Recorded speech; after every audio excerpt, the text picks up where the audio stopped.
Today, I'm so excited to share the Word of God, and before anything else, let us pray. Let's welcome the Holy Spirit and the Word of God this morning. Heavenly and gracious loving Father, Lord, we acknowledge your presence this morning, O Lord God. Lord, from the start of this service, Lord, we feel your presence already. And right now, Lord, we know and I know that you saturate this place with your mighty works, O Lord God. And Lord, open the door gates of heaven so that, Lord, your word will pour out in this place. Lord, open our hearts, Lord, to understand your word, O Lord God. And Lord, we are so excited, O Lord God, Lord, sa gagawin mo pa this morning and especially, Lord, later on, O Lord God, in the afternoon. We just want to thank you, O Lord God, in Jesus' name. Amen and amen. And before anything else, I just want to welcome our returning visitor, Sis Liza. Liza? Tama ba? Liza? Liza? Lisa? Liza. Okay, tama naman ako. Amen. Can we give the Lord the best clap of opening to the life of Sis Liza? Welcome po ulit sa Haven of Worship, Toronto. Amen. And also later on, we just want to welcome you in Brampton. Kaya ba? Hindi. So, today, before I start, I just thank the Lord for this opportunity to preach the word this morning. And also, I'm so excited in what the Lord is doing in our church. Amen. Especially later on, who among of you are excited to open the new church in Brampton? Sabihin mo sa katabi mo, parang hindi ka masaya. I know, church, we have a lot of questions. Why? How? Amen. I know that, but today we're gonna understand why the Lord opened the new door for Haven of Worship Toronto. Amen. And before anything else, I just want to read this story. I have a story here. This story entitled The Empty Lot. How many of you have an idea of that story? The Empty Lot. There was a small empty lot in the middle of a growing community. People passed by it every day. Some saw it was nothing special to that place. Just dirt, rocks, and weeds. Children play around it. Dogs run across it. And most people through it would always stay that way. One day, can you say that? One day, ayan yung nagpapaganda sa story. One day, diba? One day, a man stood in the front of the empty lot and said, I see something beautiful here. Can you look the people beside you? Are you beautiful today? Or you are beautiful today? Amen. I see something beautiful here today. Amen. The neighbors laugh. Ayan yung mga tawa nyo. Ganyan yung mga tawa eh. Neighbors laugh. All I see is dust, they said. But the man began to work. He cleared the weeds, he removed the rock, and planted seeds. Every day, under the hot of sun and in the rain, he kept working. Amen. At first, nothing seems to change. Week passed. Some people said, it's useless. Nothing is growing. Amen? But beneath the soil, something was happening. Amen? Roots are forming, life was beginning, growth was silent, but it was real. Amen? Months later, di ba yan? Gumaganda na yung story. Months later, green plants began to appear. Flowers bloom, fruits started to grow. Ito na yung mga marites. Pag nakikita nilang bunga, pupunta yan. Amen? Fruits started to grow. the same neighbor who one loved now came to enjoy the beauty and taste of the fruit. What was once an empty lot became a place of life, gathering, and joy. So church planting is like that empty lot. Sometimes when we look a new place, a new community, or a new mission field, all we see is emptiness. Amen? But God sees potential. Can you say that, church? Potential. God sees souls. God sees worship. God sees transformation. And our title this morning is, come on, Expanding the Tent. Amen. Sabi ko nga kanina, we have a lots of how and whys in our mind. Bakit ganito? Bakit mayroon na namang bagong church? So today, we're gonna understand that by the Word of God. Amen? All our how and whys gone. Amen? Expanding the tent, hashtag. Wow, may hashtag pa, no? The joy of a planting a daughter church. Amen. Praise the Lord. Can we give the Lord the best clap of offering? Amen. Ang hina. Parang hindi kayo excited.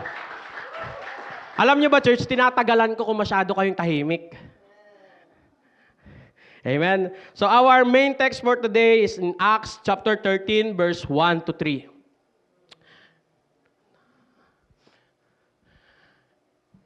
Acts 13, verse 1 to 3.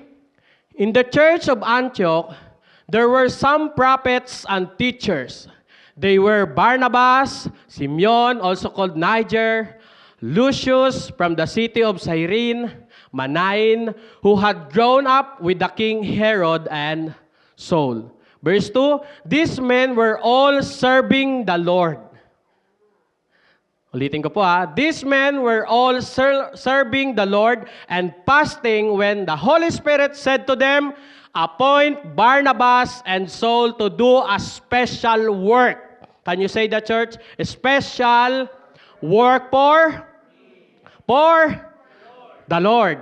They are ones I have chosen to do it. Verse 3, so the church fasted and prayed. They laid their hands on Barnabas and Saul and sent them out. Sent them out.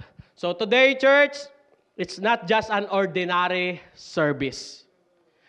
This is not an ordinary service. Today is the declaration that God is still building His church. That's why our title for today is Expanding the Tent. So church, when a new church opens, we need to understand this. When a church opens, or when a mother church sends out a daughter church, it is not a sign of division. Amen? You need to understand that para mawala yung mga hows and whys natin. Amen? Because I know, meron ditong nagdududa sa atin. Kaya ba yan?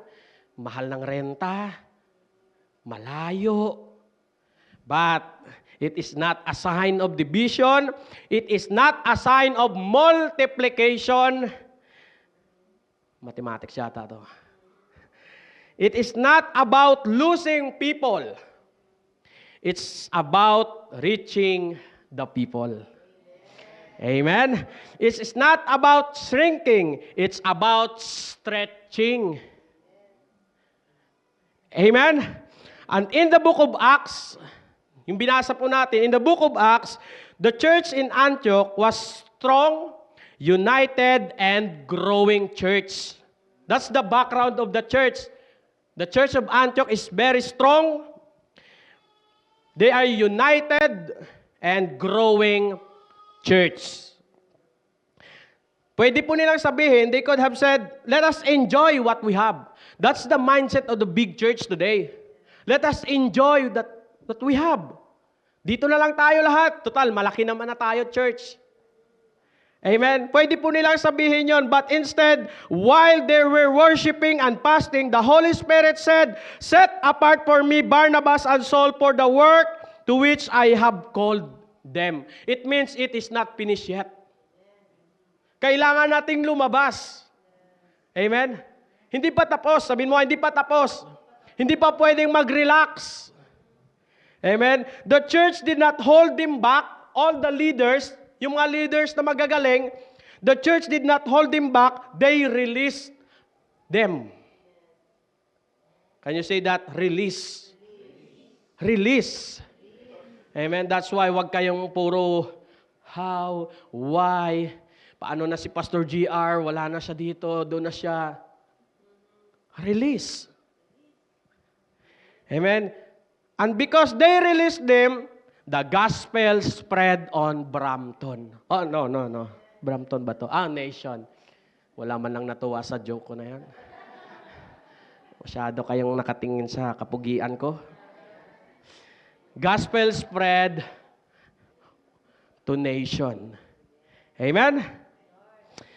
So I have 7, para matagal to 7. I have 7 truths about expanding the tent. Truths. Can you say that? Truths. Expanding the tent. Number 1, we need to understand, church, a daughter church is God's heart for expansion. Can you read that, church?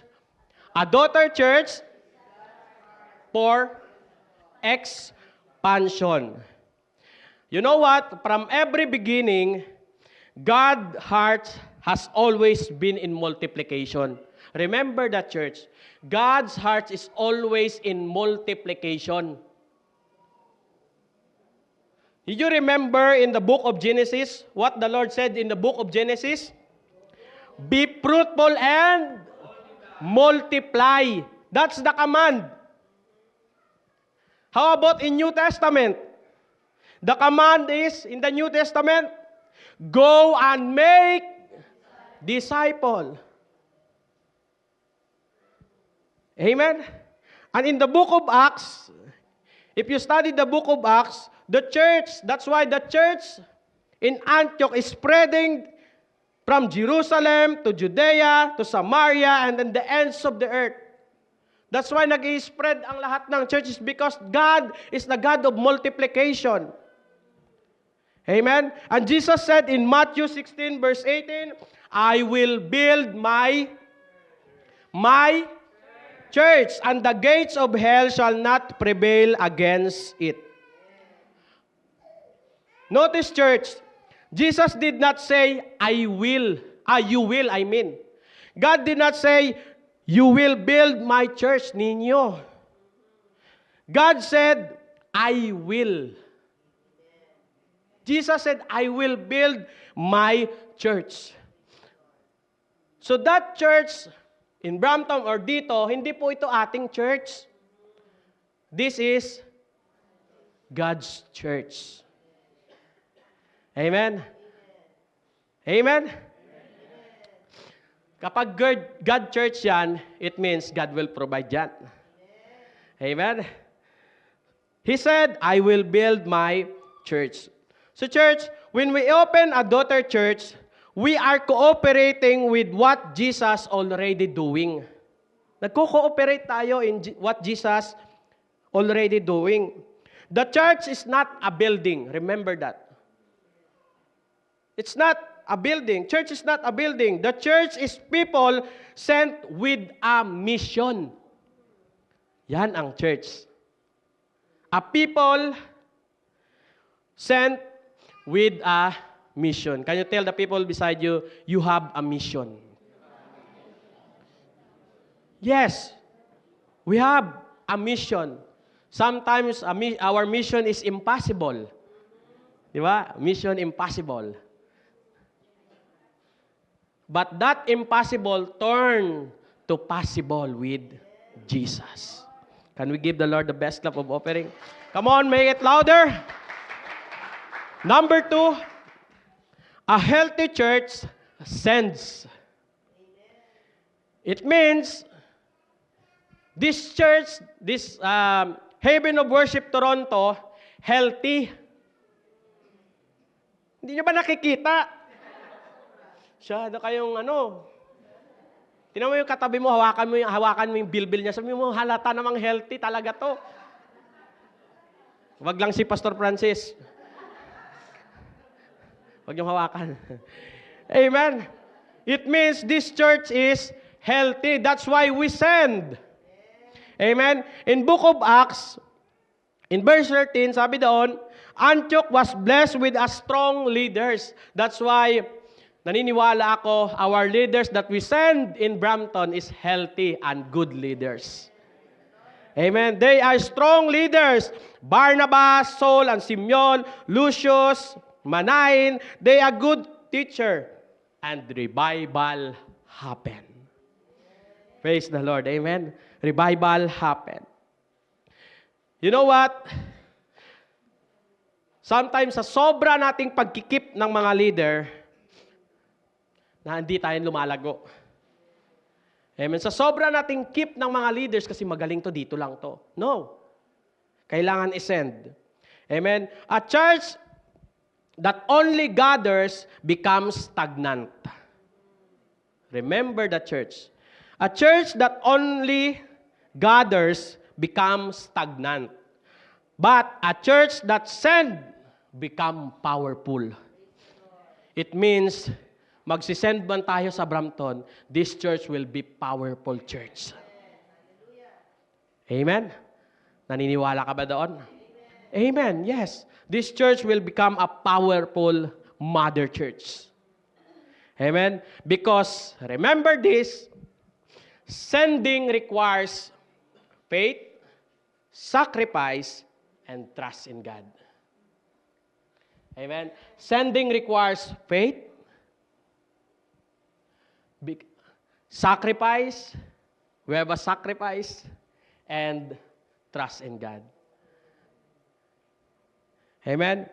When a mother church send out a daughter church, it may feel like losing member. Yan din yung naalala ko. Yan din yung naramdaman ko. Magkakabawas kami dito. Magkakaroon ng walaan. Feel like losing member. Leaders, musician, workers. But in God's kingdom, sending is sowing. Tinatanim. Sabihin mo nga, tinatanim pala sila. Amen?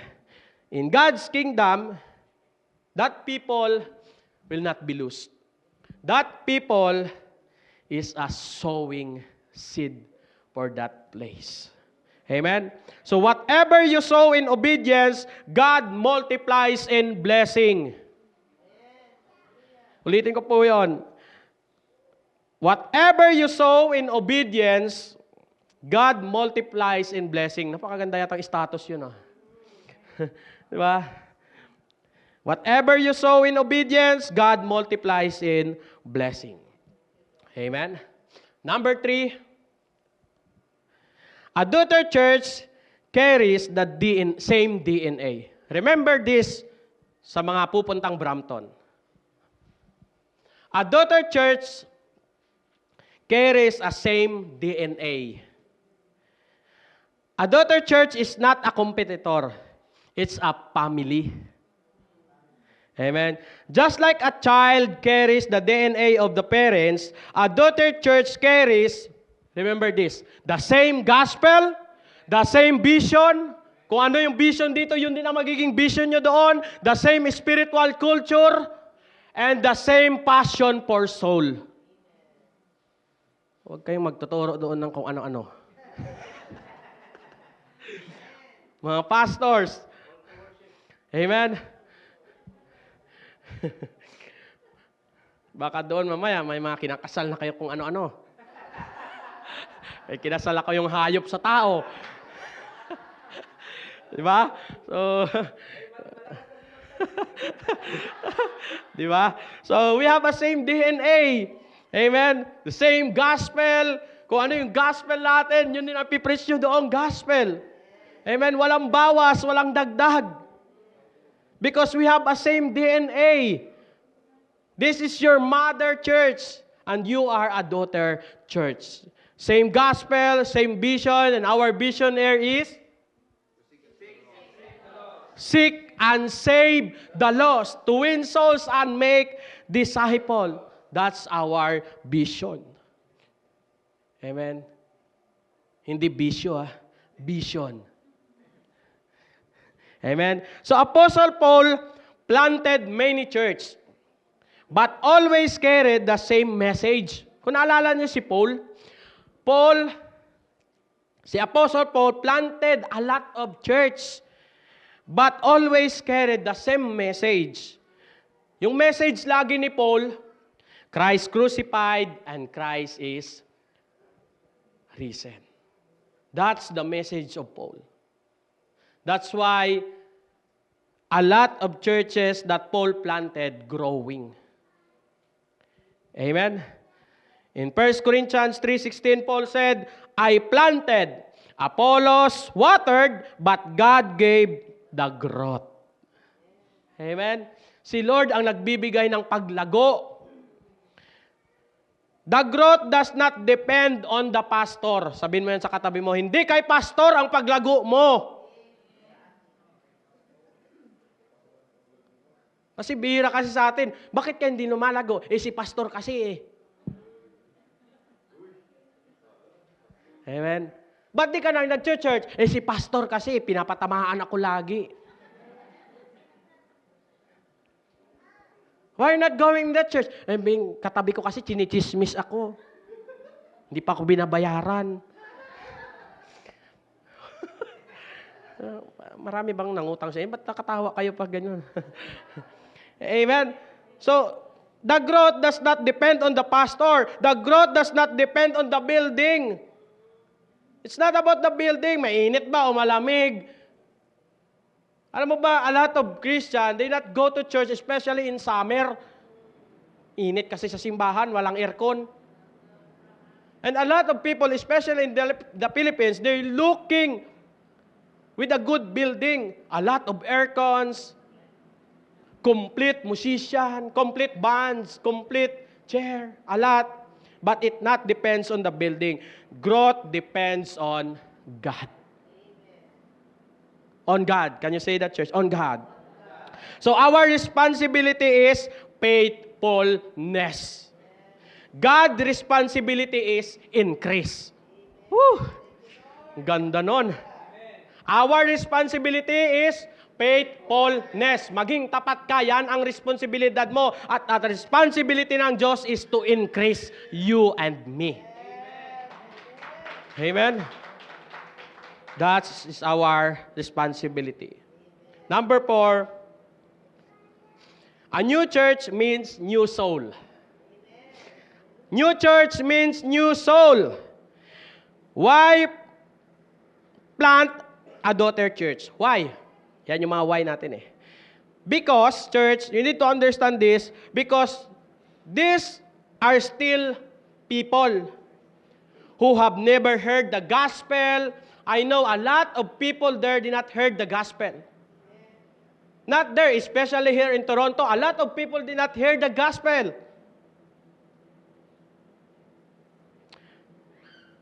A lot of people who felt uncomfortable in the big congregation. Alam niyo ba yun? May mga taong ganyan. A lot of people who live far from the mother church. Oh, yan ang isang reason. Yung mga malalayo dito. Yung mga taga doon banda. Amen. A lot of people who live from the mother, far away from the mother church. And a lot of people waiting for someone to invite them. Amen. Every new church is a lighthouse in a dark place. So that church, later on, na magbubuksan, that is a lighthouse.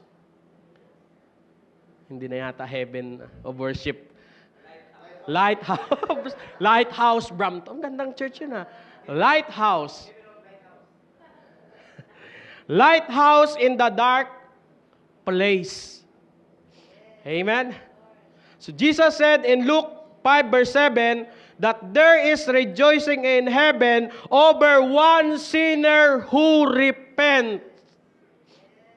Grabe nito, ang ganda nito. Jesus said in Luke 5:7 that there is rejoicing in heaven over one sinner. Ilan daw? One. Kahit isa lang. Grabe. But heaven is rejoicing. You know what, today, yung katabi mo, nagre-rejoice ang langit ngayon. Sige nga, tingnan mo yung katabi mo. Nagre-rejoice ang langit sa'yo ngayon. It's because pumunta, naalala niya na this Sunday is God's day. Amen?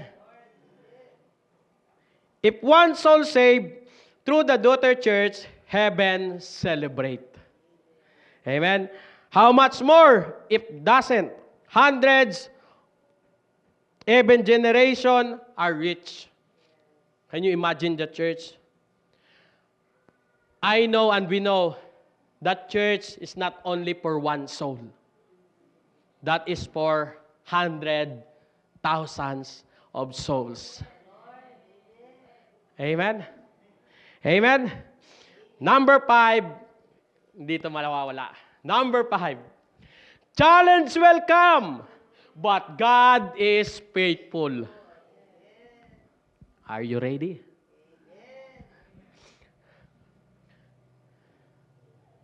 Challenge will come, but God is faithful. Let's be honest, church. Let us be honest. Starting a new church is not easy. Kala nyo madali. It's not easy. There will be financial challenges. There will be spiritual warfare.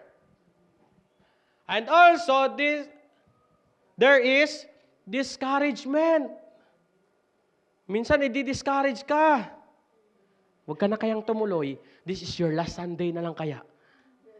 Hindi yan mawawala. There is discouragement. And also, there is a opposition that will happen, especially if there is a new church. But remember, every church in the book of Acts face persecution. Yes. Yet, the gospel keep spreading. Yun ang maganda. Even though they have financial challenges, spiritual warfare, discouragement, opposition, chismisan, but the gospel keep spreading. Amen? In Zechariah chapter 4, verse 10, do not despise the day of small beginning. Do not despise the day of small beginning. Today, this is a start of a new and small beginning. But later on, months goes by, years goes by, that small beginnings will turn into the big victory. Amen? Every big church started small. Every movement began with obedience. Small does not mean insignificant. Small is often the seed of something powerful. Amen? Remember that, church. Nagsisimula man ngayon na maliit, magtatapos na malaki. Amen? Number 6, malapit na. The heart of a mother church. Our heart. The heart of a mother church. To the mother church, sa atin dito, do not see this is a losing people. See this as a advancing of the kingdom of the Lord. A mother rejoices when her child grows. Wala naman sigurong natutuwa na yung bata mo, paliit ng paliit. I'm so excited for my twins na habang lumalaki sila, nakikita ko, napakaganda pala silang lumalaki. Nagmamana-mana. That's why If a lot of people say, pogi naman ang anak mo, sabi ng utak ko, mana kasi sa'yo. Nagsimangot yata yung asawa ko. Siyempre, alangan sabihin nilang maganda, ilalaki, di ba? Di ba? Amen? So, a mother rejoices when her child grow. So, the greatest joy of a church is not how many sit inside the building, but how many are sent out to change the world. Yan ang kagalakan ng mother church. It's not about the people, a lot of people who sit there, but they stay inside. No. Amen? But how many are sent out to change the world? That's the joy of the mother church. Amen? And last, praise God. Can you tell the people beside me, praise God, last na. Whew. Amen? Number 7, the commitment of the daughter church. To those who going there, remember this, stay humble. Amen? Stay humble. Huwag hambog ha. Stay humble. Baka someday, mas marami kami dito kaysa dyan sa how. Ano ba yung how na yan? Pero pag dyan na si Bishop, ang ganda ng Bishop, grabe, ang dami nyo. Plastic. Diba? Stay humble. Stay united. Stay faithful to the gospel. And stay dependent on what? Remember this. This is very important. The last one. Stay dependent on the Holy Spirit. Not only because for this church, especially for us today, be dependent to the Holy Spirit. This is the message not only because we open the church later, but this is the message for you today. Stay dependent on the Holy Spirit. Amen? Stay dependent on the Holy Spirit. Especially nowadays. A lot of people did not depend on the Holy Spirit. A lot of people, they depend in their own knowledge, in their own resources. But all of that, kung anong meron ka ngayon, mawawala yan. But this Jesus, this Holy Spirit will stay at you. Amen? Stay dependent on the Holy Spirit. Do not build on personality. Do not build on trends, but build on Christ. Amen? Jesus said in Matthew 7, verse 24, that the wise man builds in house on the rock.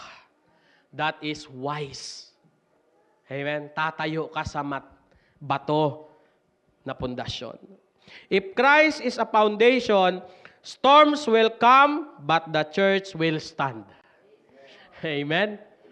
A lot of storms will come in the church, or in this church, and in our life. Remember this. This church will stand. Amen? Kahit anong hampas man ng bagyo yan, ng problema. Before I end, today, we are not just opening a church. We are opening doors.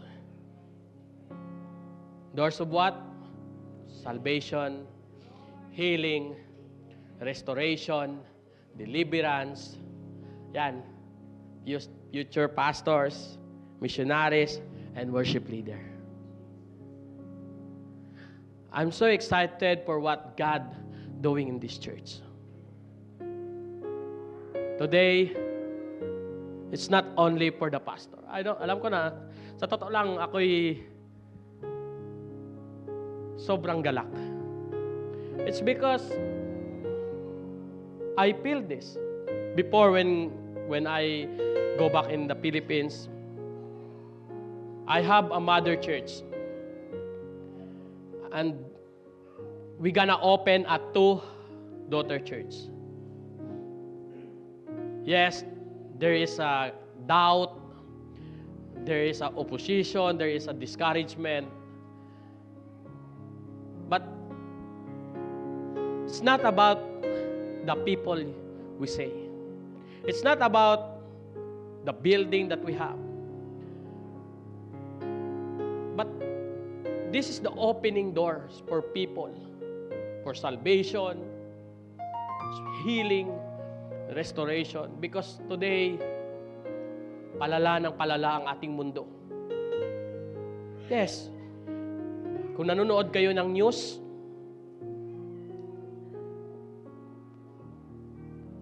that's why minsan iniiwasan ko na lang ang manood ng news. It's because parang hindi na normal ang mundo. Right? But the reality is, all of that happening in this world, that is a prophecy. If you read the Bible, mangyayari talaga yan.